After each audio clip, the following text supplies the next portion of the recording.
Hey kids! Some things are really hard to say.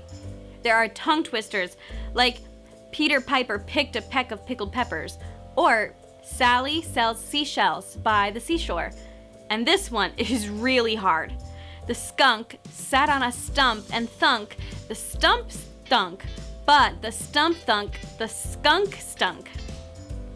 And there are words like supercalifragilisticexpialidocious. That's really hard to say. But you know what's even harder to say? I forgive you. When someone has wronged us, lied to us, cheated us, been mean to us, it's hard to forgive them, especially if they don't even apologize. But in today's lesson from Genesis 37 to 47, you see how Joseph was able to forgive his brothers after the terrible things they had done to him. Joseph was the son of Jacob. Remember last week how we learned that Isaac had twin boys, Jacob and Esau? Well, God changed Jacob's name to Israel. Then God gave him 12 sons, and Jacob was one of them. Let's dive right into our story as we learn about Abraham's great-grandchildren.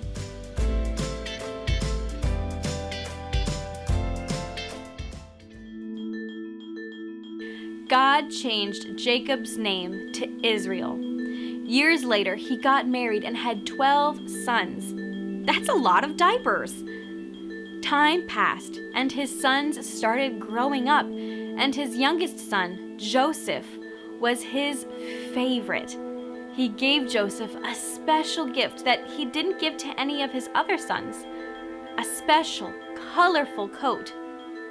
It was beautiful, but his brothers didn't like it. They were jealous.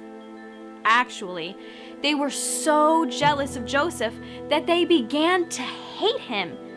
They hated him so much that they made plans to kill him. One day, Joseph's brothers had finally had enough of Joseph. They grabbed Joseph, took off his coat, and threw him into a deep, empty well.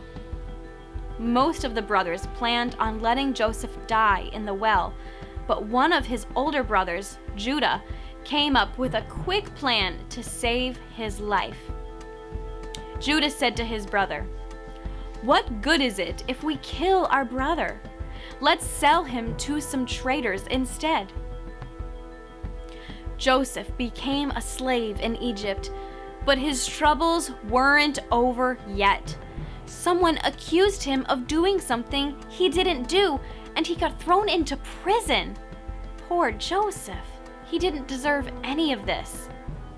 While he was in prison, the other prisoners learned that Joseph could tell people about what their dreams meant. Pharaoh, the king of Egypt, heard about this and sent for Joseph to interpret one of his dreams. After hearing the dream, Joseph thought for a minute, and God revealed the meaning to him.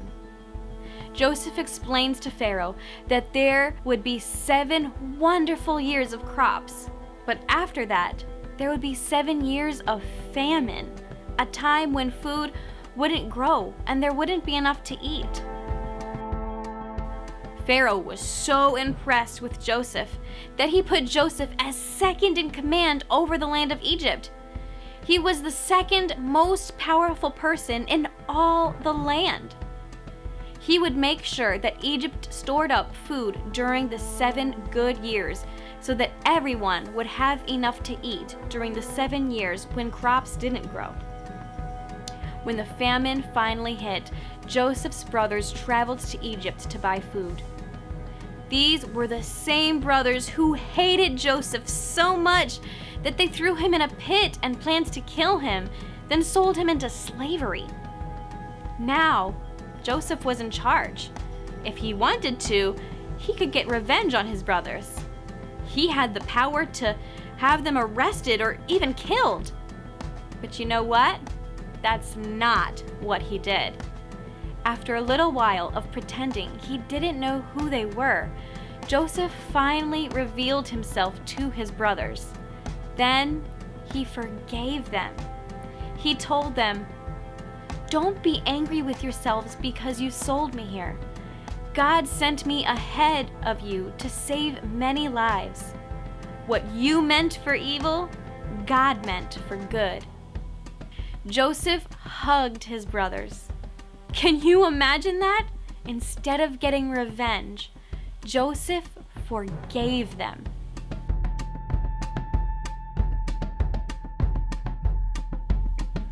Wow. Do you think if you were Joseph that you could have forgiven your brothers? Not all of us could say yes. I think the reason that Joseph could forgive his brothers was because of God's grace. God's grace changes us to be more like Him. In our strength, we often want to hold a grudge against someone who does us wrong. A grudge is when you aren't willing to forgive someone. It's like holding on to something rotten. Imagine a grudge being like a rotten egg. If you go to school with a rotten egg in your backpack, that would be gross. But you are mad at your friend at school because yesterday he was swinging his backpack around and it hit you and it hurt. But instead of saying sorry, he laughed. So now you are walking around holding a grudge at your friend. Now, let me ask you, do rotten eggs smell good? No, of course not. So if you go walking around with a rotten egg in your backpack, do you think people will want to be around you? No! A grudge makes your attitude stink just like a rotten egg. It makes us not as nice to people, and it puts us in a bad mood. And until you get rid of that grudge, your attitude is going to be nasty.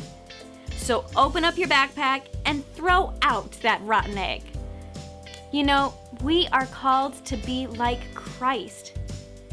Do you guys know that every time you sin against God? Yeah, it's true.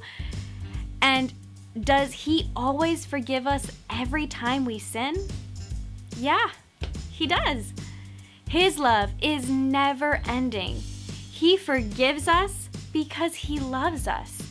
He is so kind to us, and we should be like Him. Ephesians 4:32 says, "And be kind to one another, tender-hearted, forgiving one another, even as God in Christ forgave you." Ephesians 4:32. We are commanded to be kind and even forgive others because through Christ, God has forgiven us. It makes it easier to forgive when we think of how much we have been forgiven. And we want people to forgive us when we do wrong, don't we? So let's be quick to forgive others the way God has forgiven us. The skunk sat on a stump and thunk the stunk skunk, but the stump thunk the skunk thunk. Okay, the skunk sat on the stump and thought the stump stunk, but the stump thunk, the skunk stunk. Let's try that again.